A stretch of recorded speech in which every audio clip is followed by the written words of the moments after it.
Nagaan Waaqayyoo isiniif haa ta'u daawwattoota TV Sagalee Mo'ichaa sagantaan kun yeroo mara torbee sa'aatii kana karaa foddaa 7 Spirit TV kan isin bira ga'u yommuu ta'u ani maqaan koo Soortuu Dirribaa Daggafaan jedhama kanan tajaajilu magaalaa Asoosaarraati. Akkuma beekamu torbeedhaanii mata duree garaa garaatiin yeroo itti keessummaas affeerrannee walii wajjiniin sagalee Waaqayyoo irraa barachaa turre hin jiraata.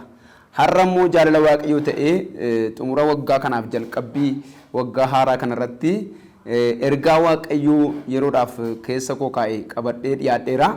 Sagantaa kanaaf mee Waaqayyoon walii wajjiniin mataa keenya gadi qabannee kadhachuudhaan itti fufna. Dur kan turte har'a kan jirtu darbitee bara baraan kan jiraattu yaa Waaqayyoo gaarummaa keef galanni siif haa ta'u. Yeroo kana immoo sirraa barachuuf dura keetti argamneerraa itti sibantii Waaqaa maqaa Gooftaa Yesuus nurratti kan baname haa ta'u. Sagalee ergee isaan fayyisa dhabeef giraa hundumaa isaan ol jedhamee caafamee jira. Humni sagalee kee yeroo kana maqaa Yesuus Kiristoosiin ijaaf qalbii keenya akka banu sin kadhadha jaalala kee haa ta'u. Maqaa Yesuusiin. Ameen. Nagaan isiniif haa ta'u jechaa daawwattoota keenya biyya keessaa biyya alaa kan jirtan miidiyaa kana karaa yuutuubiis kan daawwattanii nu bilbilaa kan jirtan gaaffii garaa garaa nu gaafachaa kan jirtan gorsa garaa garaa yaada garaa garaa nuuf kennaa kan jirtan bakka jirtanitti isiniif galanni keenya guddaadha. Waaqayyo isin haa eebbisu jechaa guyyaa har'aa ergaa yeroo qabannee isiniif dhiyaanne kana torbeedhaan akka hordoftanii fi namoota immoo akka affeertanii isin yaadachiisaa. Sagalee Waaqayyoo irraa macaafa Isaayyaas raajichaa boqonnaa 21 lakkoofsa 43 hanga 45tti kan jiru dubbiseetanii torbee muraasaa fi ergaa Waaqayyoo laphee koo irra kaa'ee walii wajjiniin hin hirmaannaa. Sagaleen kun kan inni hojjetu nama amanuufi. Amanuun immoo maalirraa dhufa? Dhaga'uurraa dhufa. Kan nuyi barsiifnuuf kan nuyi ergaa sagalee kana karaa foddaa televezyiinii kana isin bira akka ga'u barbaannuu fi dhageessanii amantanii ittiin akka fayyadamtaniif. Kanaaf dhaggeeffadhaa nu bilbila akkas jedha sagaleen Waaqayyoodha. Waaqayyo akkasitti biyya isa abboota isaaniif kennuudhaaf kakateef hundumaa warra Israa'eliif in kenne. Isaanis qabatanii isa keessa in jiraatan.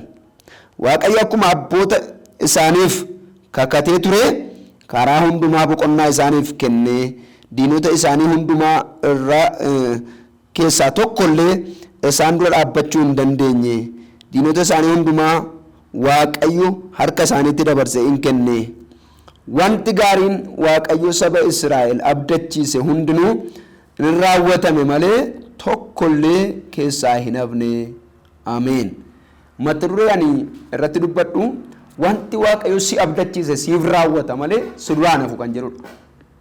Warri Waaqayyo biraa kakuu qabnu, warri Waaqayyo biraa sagalee abdii qabnu, warri Waaqayyo anaaf dubbateera jedhu, warri macaafa qulqulluu kana keessaa sagalee abdii dubbifannee amanne, sagalee abdii dubbifannee abdanne Waaqayyo isa dubbate hinuma raawwata malee inni dhiisu.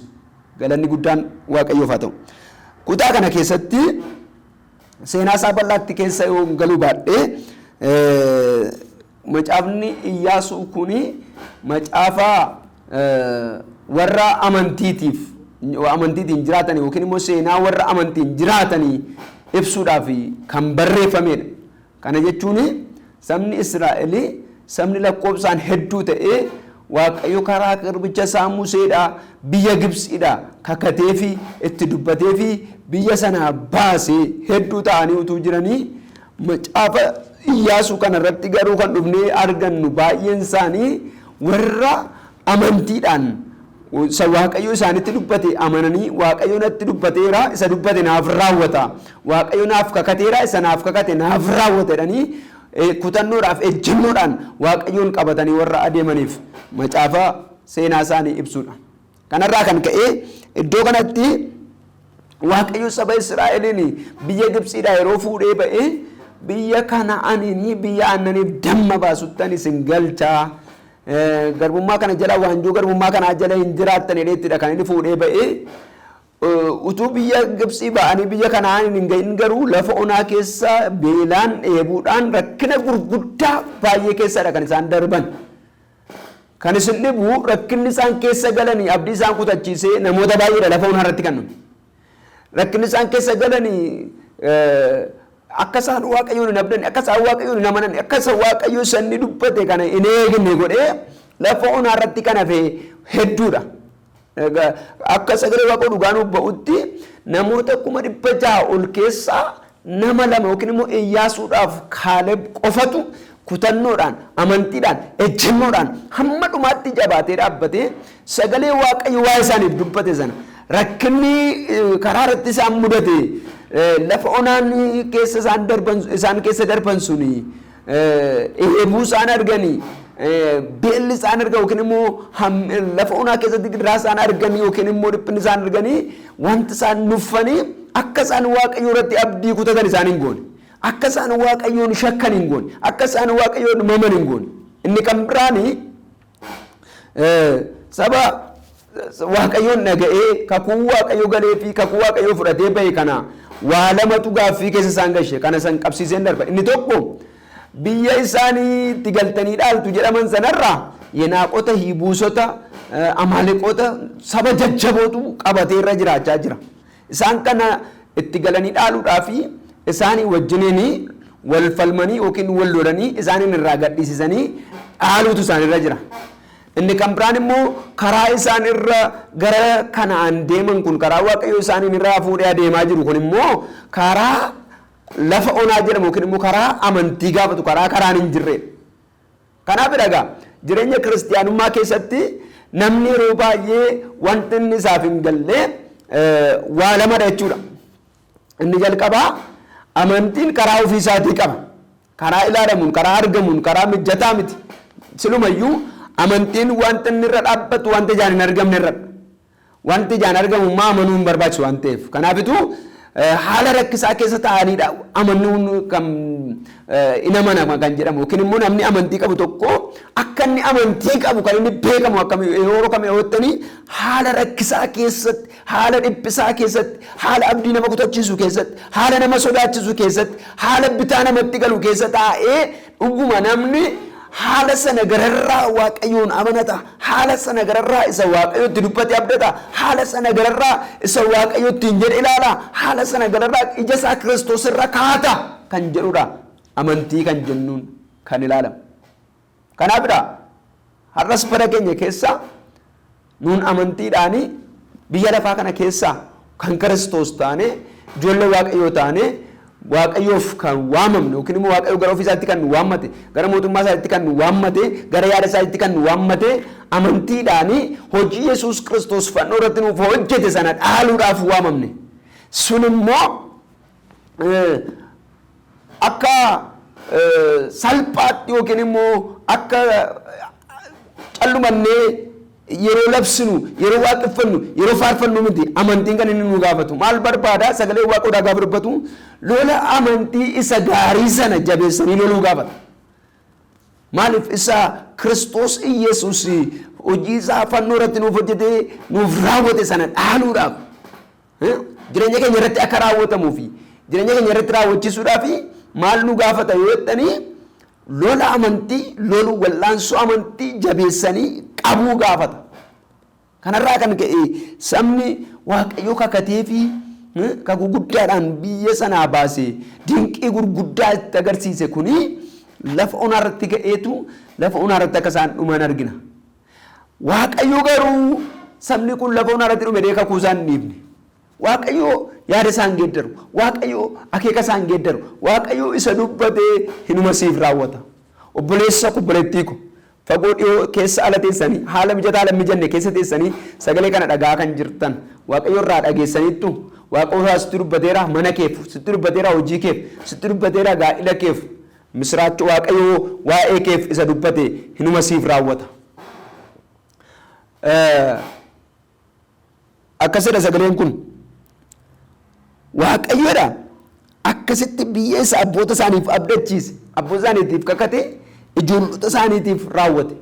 Maaliif waaqayyo kakuu isaa hin geeddaru waan ta'eef waaqayyo yaada isaa hin geeddaru waan ta'eef waaqayyo isa dubbate kana maal godheefidha hinuma raawwateef kana duwwaa miti.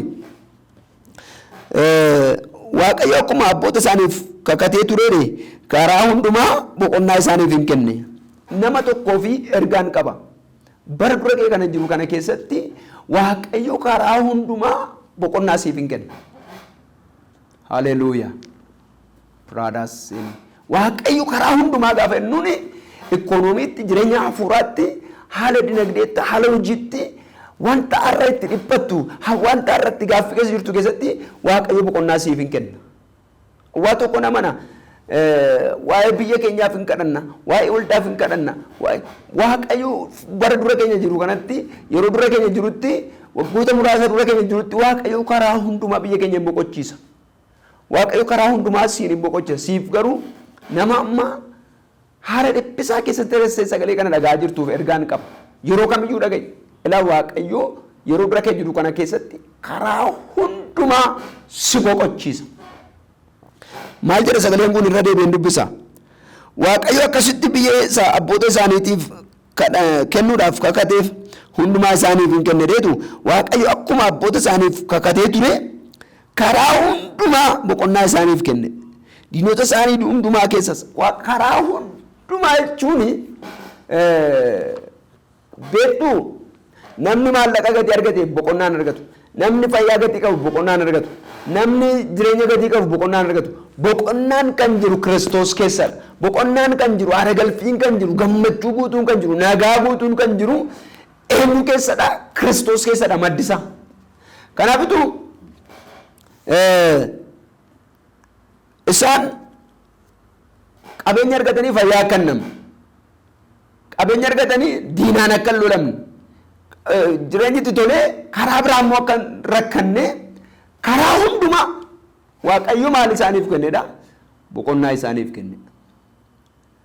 Nama tokko waaqayyo kan inni itti dubbataa jiru amma karaa hundumaa gaaffii ati qabdu keessa haala ati keessa jirtu keessa rakkina kee jirtu keessa maqaa gooftaa Yesuus Kiristoosiin boqonnaan siif ta'eera. Mee anaa wajjin akkasii ofirratti dubbadhu. Waaqayyo karaa hundumaa na boqochiisa. Boqonnaa jechuun macaafni gaafa dubbatu akkasidha. Yesuus itti fufee isin warri itti dhamaatanii dadhabdan ba'aanis isinitti ulfaate hundinuu gara koo kottaa. Ani boqonnaa isiniif nan kenna. Haleluuyaa. Ani maal isiniif nan kenna? Boqonnaa isiniif nan kenna. Namni kan inni boqonnaa dhugaa argatu eenyurraati? Waaqayyo irraa duwwaadha. Kanaafitu isin itti dhamaatanii dadhabdanii garuu maal kan dhabdanidha? Boqonnaa kan dhabdanidha. Nama tokkoon waaqayyo akkas jecha namni tarii barattee akka nama barumsaan boqonnaa argachuu dadhabde, daldaltee haa ta'u daldalaan boqonnaa argachuu dadhabde ta'uu ta'e, hojjettee hojiidhaan boqonnaa dhabde ta'uu ta'e, siyaasaan ikoonomiidhaan haala jireenyaatiin boqonnaa dhabde ta'uu ta'e, misiraachoo karaa hundumaa bara dura kee jiru kanatti waaqayyo si boqochiisa. Waanjoo inni ta'e yaada keetti ulfaate, waanjoo inni ta'e lubbuu keetti ulfaate, waanjoo inni ta'e jireenya keetti ulfaate, humna maqaa Yesuusiin sirraa gala. Sirraa ka'a. Kanaaf amma bara haaraa dura keenya jiru kana keessatti namoonni baay'een ganaa utuu itti hin galin yaaddoo qabu, sodaa qabu, abdii kutannaa qabu. Maal ta'e inni laata? Jireenyi koo maal ta'e inni laata? Hojiin koo maal ta'e inni laata? Akkamittiin barumsa kootti fufa? Akkamittiin hojii kootti fufa? Akkamittiin ijoollee koo barsiisa? Akkamittiin maqaa gooftaa Yesuus nama naa diretin waanjoo jireenyaa maqaa Yesuusiin sirraa galagalee ba'aa kan sitti ta'e nagaa kan si dhabsiise boqonnaa kan si dhabsiise aara galfii kan si dhabsiise jireenya keetti kan ulfaate dhukkuba haa ta'u rakkin humna maqaa Yesuus Kiristoosiin yeroo kana sirraa cabeera. Akkasii gara koo kottaa gara Yesuusiin ilaali ija kee Yesuus irra kaadhu sagalee Yesuus irraa dhageesse abdadhu sagalee Waaqayyoo irraa dhageesse amanu sagalee Waaqayyoo irraa dhageesse abdadhu. Haalli qilleensaa maal ta'uu danda'a? Biyyi lafaa kun akkamiyyuu ta'uu dandeessi. Biyyi keenya keessa jirus akkam ta'uu danda'a. Ati garuu haala biyyaa, haala yeroo, haala siyaasaa utuu hin taane haala kee irra kaachuu qabda. Waaqayyo isa siif kakate, Waaqayyo isa siin abdachiise, Waaqayyo isa siif sagalee fide irratti yaada keessa irratti gatuu sirra jiraata. Barri dura koo jiru kun bara ani itti boqodhuudha. Barri dura koo jiru kun bara ani itti aara galfadhuudha. Barri dura koo jiru kun bara ani itti karaa hundumaa Waaqayyo irratti uffee jedhuudhaaniiti amani. Haleluuyaa. Waaqayyo nama tokko bara dura isaa jiru kana keessatti karaa hundumaa dinagdeedhaan, ikoonomiidhaan, siyaasa hin boqochiisa. Mana isaa hin boqochiisa. Gaa'ela keetti akka itti boqottu, hojii keetti akka itti boqottu, jireenya keetti akka itti boqottu maqaa Yesuusiin sirratti dubbadheera.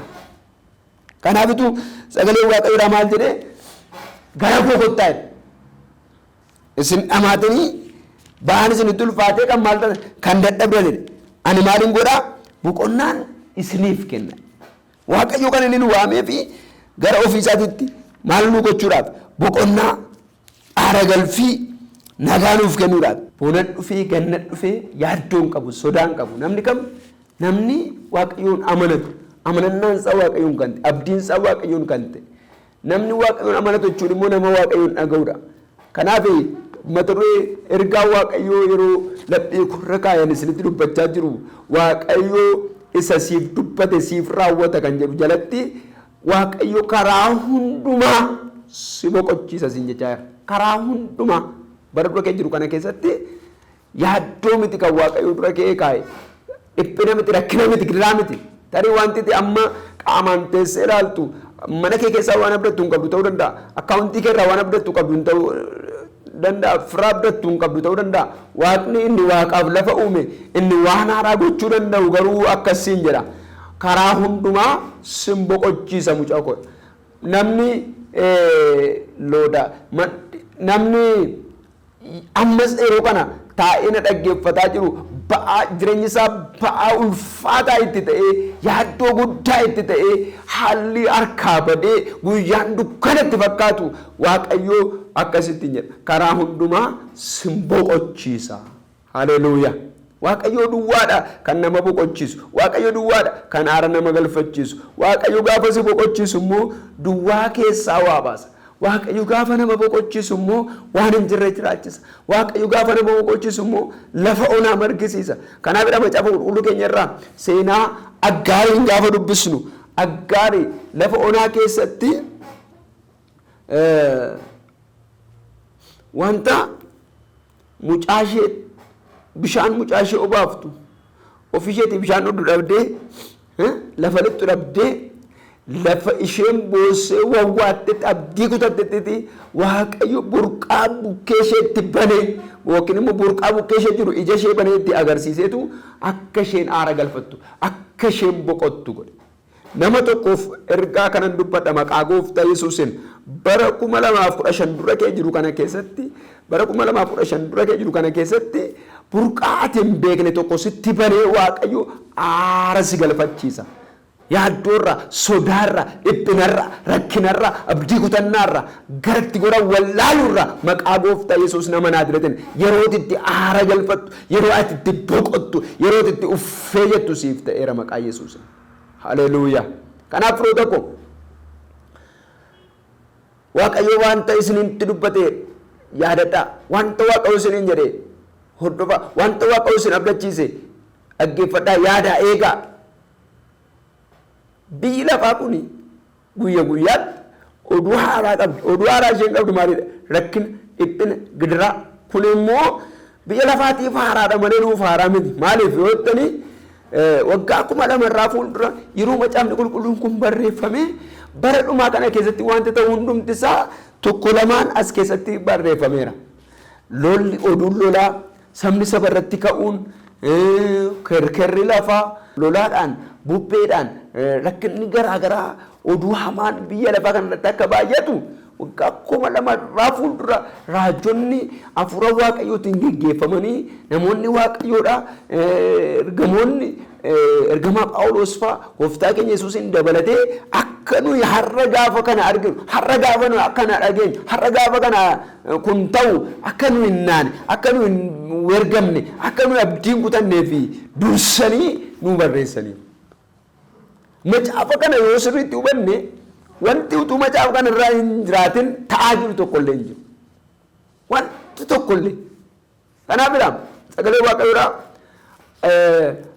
ani Waaqayyoon akka ta'e duwwaa beekaatii tasgabbaa kan nuun jedhuuf kan namni tasgabbaa'u yoo Waaqayyoon dhaga'eedha yoo sagalee Waaqayyoo qabateedha lafa onaa keessa taa'e abdii kutannaa keessa taa'e, raafama keessa taa'e, sodaa keessa taa'e, yaaddoo keessa taa'e, namni sagalee Waaqayyoo qabu Waaqayyoo isa dubbate sana gatii raawwatuufi Waaqayyoo isa dubbate sana biraan gatii ga'uuf Waaqayyoo isa abdachiise sanatti gatii isa fiduufi Waaqayyoo isa jiraata turuu danda'a.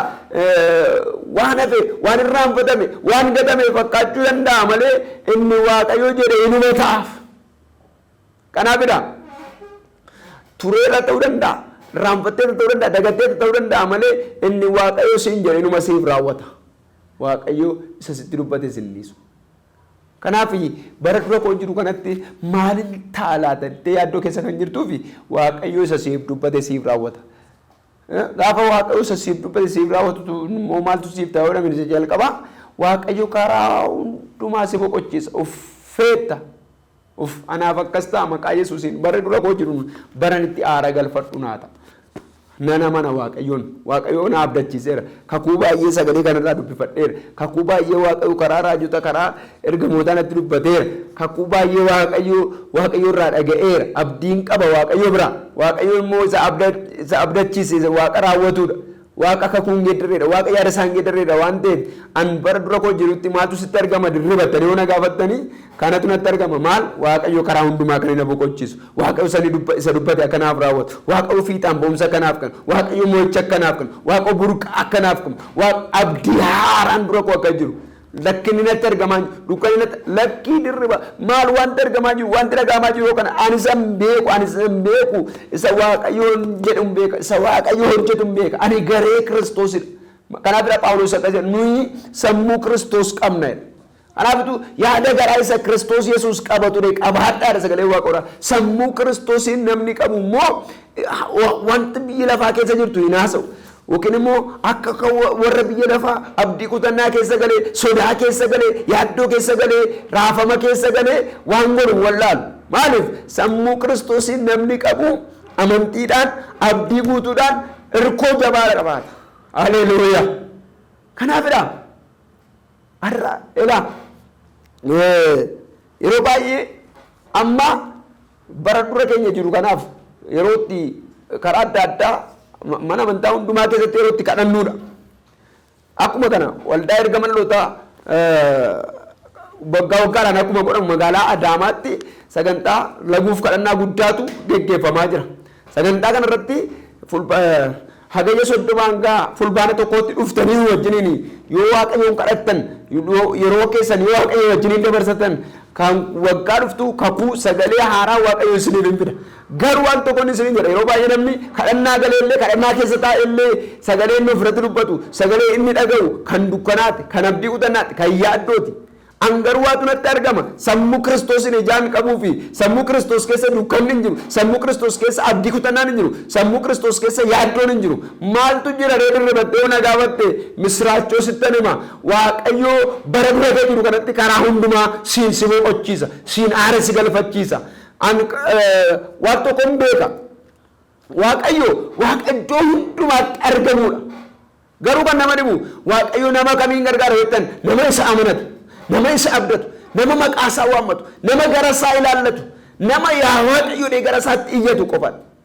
Waaqayyo iddoo hundumaa ijaa jiruu fi iddoo hundumaatti nama gargaaratu hin taane warra isa amanatanitti dhiyoodha. Warra isa amanataniif deebii laata. Warra isa maqaa isaa waammataniif hirkoo ta'a Waaqayyo. Kanaaf namni Waaqayyoon amanatu immoo rakkina ofirratti hin dubbatu. Dhiphina yookiin immoo yaaddoo sodaamini of duratti kan inni eeggatu abdii qabaata. Kanaafitu abdii qabdee itti gammadaa rakkina obsaa Waaqayyoon kadhachuutti cimaadha sagalee Waaqoodha. Kadhannaa yeroo amma yeroo kadhannaati karaa hunduma jabaannee dammaqnee yeroo itti kadhachuu qabnudha. Kan nuyi kadhannu garuu sodaannee hammini abdii kutannee mini raafamnee miti Waaqayyoon isa dubbate akka nuuf raawwatu amannee. Waaqayyo akka sagalee isaa akka inni ta'e abdanne Waaqayyo isa jedhe akka nuuf fiixaan nu baasu abdanne ija keenya Waaqayyo irra kaanne yaada keenya Waaqayyo irra kaanne haalli nuyi amma keessa jirru kun akka inni geeddaramu amanneetu maqaa Waaqayyo waammanna. Haleluuyaa. Kanaaf firoota koo Waaqayyo ergaanni isiniif qabu ergaanni karaa koo isiniif fidaa jiru Waaqayyo karaa hundumaa akka si boqochiisu Waaqayyo karaa hundumaa aara akka si galfachiisu Waaqayyo karaa hundumaa akka si tasgabbeessu misraachoo sitti himaa jira. haala kam keessa jiraachuu dandeessa? Sodaa keessa, abdii kutannaa keessa, yaaddoo keessa, dhabuu keessa, karaan shirkaa badee ta'uu danda'a. Misiraachoo bara dura kee jiru kanatti Waaqayyo karaa hundumaa si boqochiisa. Mocha nagaa siif kenna, milkaa'ina siif kenna. Abdii kee Waaqayyo irratti, yaada kee Waaqayyo irra, amanannaa kee Waaqayyo irra, hirkoo kee Waaqayyo irra godhadhuuti Waaqayyoon duwwaa waammadhu. Galanniif ulfinni guddaan Waaqayyoof haa ta'u. Egaan firoota koo sababii yeroo irraa kan ka'e ergaa koo gara walitti qabuutti nan dhufa. Torbee itti fufnee ergaa ittaan walii wajjin qabannee dhiyaanna. Nu hordofaa, nu eegaa, nu barreessuu, nu bilbiluu, kadhannaadhaan karaa hundumaa miidiyaa keenya bukkee dhaabbachuu hin dagatina. Yeroo jalqabaatiif immoo tariitii miidiyaa kana warri hordofaa jirtanii Gooftaa Yesuus Kiristoosiin akka fayyisaa lubbuu keessanii godhatanii kan hin simanne kadhannaan amma kadhadhu kana ana wajjiniin kadhadhaa. Harka keessan gara Waaqayyootti ol qabaatii Gooftaa Yesuus ani cubbamaadha. Sababii cubbuu koo fannoo irratti akka duute amaneera. Du'a mootee akka kaates amaneera. Cubbuu koo hundumaatti dhiiga keetiin na qulleessi. Maqaa koos galmee jireenyaa irratti naaf barreessi. Seexana hojii isaa biyya lafaa hojii foonii hundumaa ganeera. Siin fayyisaa lubbuu koo godheessi simadheera. Hafuura kee qulqulluudhaan irratti dhangalaasii. Ameen. Warri kadhannaa ammaa na wajjiniin kadhattanii waldaa naannoo keessan jiru dhaqaatii yookiin immoo nuuf bilbilaatii akkamitti sagalee Waaqayyoo barachuu dubbifachuu akka qabdan isinitti himna. Harka kee keessan ol qabaa. Maqaa Gooftaa Yesuus nama Naazreetiin haala amma jirtu kana keessaa butee kan si baasu ergaa harka kana booddee sagaleen harka Waaqayyoo maqaa Yesuusiin sirraa dhufu. Hamaan qabiyyuu maqaa Yesuusiin bara kee irraa cabseera. Boqonnaa aara galfii nagaan maqaa Yesuus Kiristoosiin siif ta'eera. Shalom.